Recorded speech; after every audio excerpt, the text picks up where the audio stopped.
Haleluya, puji Tuhan. Salam sejahtera bagi kita semua dalam kasih Tuhan Yesus Kristus.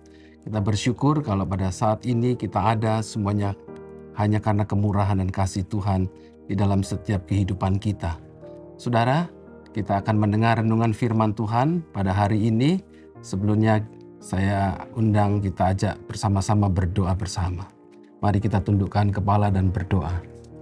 Tuhan Yesus, kami mengucap syukur kepadamu. Pada hari ini Tuhan berikan kepada kami kesempatan untuk kami belajar dan menerima kebenaran firman-Mu. Berikan kami pengertian, biarlah Roh-Mu berbicara kepada kami, membuat kami mengerti apa yang menjadi kehendak Tuhan di dalam kehidupan kami. Tolong kami Tuhan, semua yang mendengar dan menyaksikan tayangan ini dalam pimpinan dan perlindungan Tuhan. Terima kasih, kami terima firman-Mu di dalam nama Tuhan Yesus Kristus. Haleluya. Amin. Puji Tuhan, saudara. Judul renungan pada hari ini adalah pilihan Tuhan. Saudara, kita akan buka di dalam Kisah Rasul pasal yang ke-13 ayat yang ke-22. Kisah Rasul pasal 13 ayat yang ke-22, di sana dikatakan bahwa setelah Saul disingkirkan, Allah mengangkat Daud menjadi raja mereka. Tentang Daud, Allah telah menyatakan, "Aku telah mendapatkan Daud bin Isai, seorang yang berkenan di hatiku dan yang melakukan segala kehendakku." Saudara, kalau kita melihat kisah ini, maka kita tahu bahwa di dalam peristiwa-peristiwa sebelumnya, kita melihat bahwa Allah sendiri yang sudah memilih Saul. Allah sendiri yang menetapkan Saul atas bangsa Israel. Dia menjadikan Saul menjadi pemimpin bangsa Israel. Saudara, dan bahkan Allah mengutus Samuel untuk menabiskan, untuk menobatkan dan bahkan mengurapi Saul ini menjadi pemimpin dan raja di Israel. Tapi saudara perhatikan, selanjutnya dari kehidupan Saul, Allah sudah pilih dia, Allah sudah tentukan dia menjadi seorang pemimpin. Tetapi dalam ayat yang tadi kita baca, Saul disingkirkan oleh Tuhan. Saul ditolak, Saul dibuang oleh Tuhan. Mengapa? Karena dia tidak hidup di dalam ketaatan. Dia hidup di dalam pilihannya sendiri, bukan di dalam kehendak dan pilihan Tuhan. Saudara, kita melihat bahwa perkenanan Allah, pilihan Allah, perlindungan Allah itu tergantung dari apa yang dilakukan oleh Saul. Yang Saul lakukan. Apakah ia tetap di dalam kehendak Allah, tetap di dalam pimpinan dan pilihan Allah, ataukah dia berjalan di dalam kehendaknya sendiri, di dalam keinginannya sendiri? Saudara, dalam kisah ini kita melihat bahwa Saul gagal tinggal di dalam pilihan Tuhan, di dalam kehendak Tuhan. Dia tidak tinggal di dalam kehendak Tuhan, tetapi dia tinggal di dalam keinginan dan kehendaknya sendiri. Hal ini berlaku juga buat kita semua, saudara. Firman Allah mengingatkan kepada kita, Allah telah memilih saudara dan saya. Allah telah memilih kita semua. Allah mengasihi kita. Allah menyatakan dan menjadikan kita ini berharga di mata Tuhan. Mulia dalam pandangannya. Dan Allah sendiri mengatakan, "Aku mengasihi kamu." Ya, dalam Yesaya pasal 43 ayat yang keempat, di sana ditegaskan demikian. Bahkan Allah melukiskan kehidupan kita, nama kita di dalam tangan Allah sendiri. Yesaya 59 ayat yang ke-16. Dan menjadikan kita ini umat Tuhan, menjadikan kita ini orang-orang yang dikasihi Tuhan. Karena Allah memiliki rencana bagi setiap kita untuk melakukan kehendak-Nya, saudara.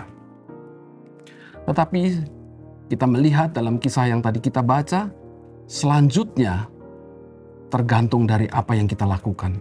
Perkenanan Allah, perlindungan Allah, penyertaan Allah, itu tergantung dari pilihan yang kita ambil untuk selanjutnya.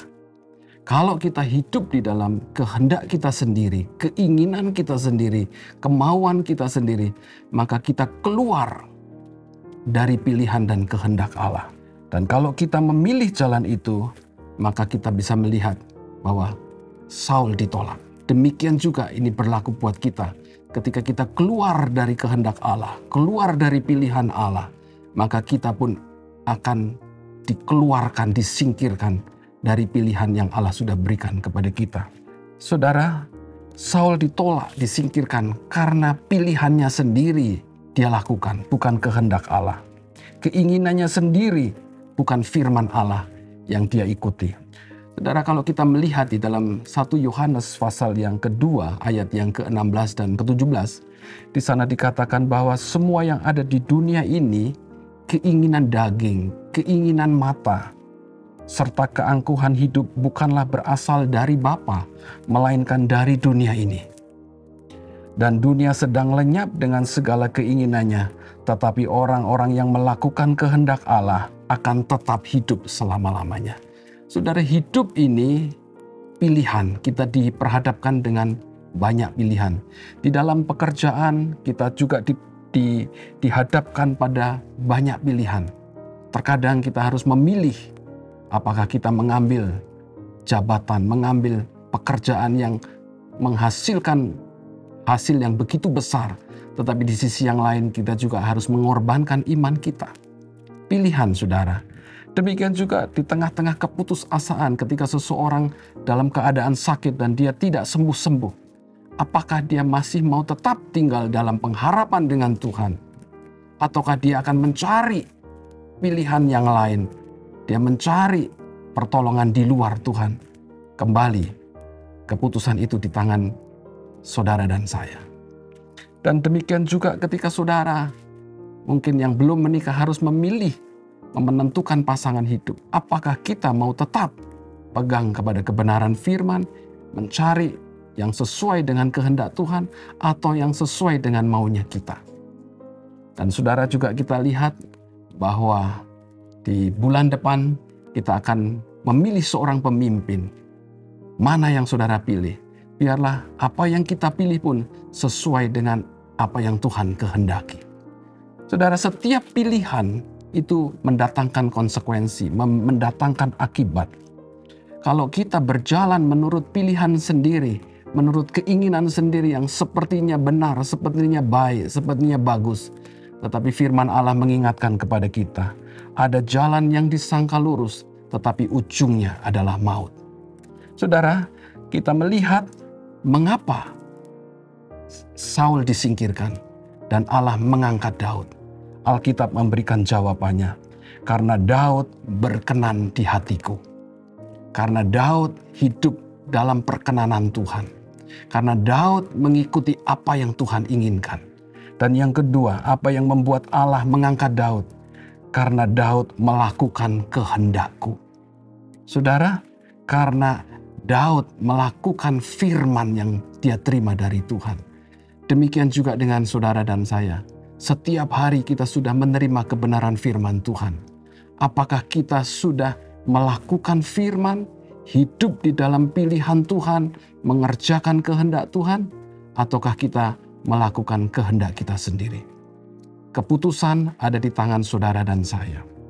Saya akan tutup renungan hari ini dengan pesan bahwa manusia hidup diperhadapkan pada kebebasan dalam memilih, saudara. Menentukan dan memutuskan tujuan hidup kita. Dalam segala hal kita bebas. Namun kebebasan kita bukan berdasarkan ukuran-ukuran duniawi. Memilih hidup berarti memilih Yesus. Mengikut Yesus, maka kita harus tinggal di dalam kehendak Tuhan. Kalau saudara hidup berkenan dan hidup dalam kehendaknya, maka kita melihat Daud diangkat, Daud ditinggikan oleh Tuhan. Demikian juga kita, bagaimana hidupmu? Kalau engkau ingin mengalami Tuhan angkat hidupmu, maka hiduplah dalam perkenanan Tuhan dan kehendak Tuhan. Puji Tuhan, biarlah firman ini menjadi berkat bagi kita semua. Mari kita sama-sama berdoa. Tuhan Yesus, kami mengucap syukur kepadamu buat berkat kasih-Mu. Kami sudah dengar firman-Mu, tolong kami Tuhan. Engkau sudah pilih kami dan Engkau sudah tetapkan kami menjadi milik Tuhan. Biarlah kami hidup di dalam kehendak Tuhan. Apapun yang kami hadapi, kami mau tetap berjalan dalam pilihan firman-Mu. Terima kasih, biarlah firman ini menjadi kekuatan dan peringatan bagi kami untuk hidup berkenan kepada Tuhan dan hidup di dalam kehendak Tuhan. Di dalam nama Tuhan Yesus Kristus, kami mengucap syukur dan berdoa. Haleluya. Amin. Puji Tuhan. Bersama Yesus, aku kuat. Puji Tuhan.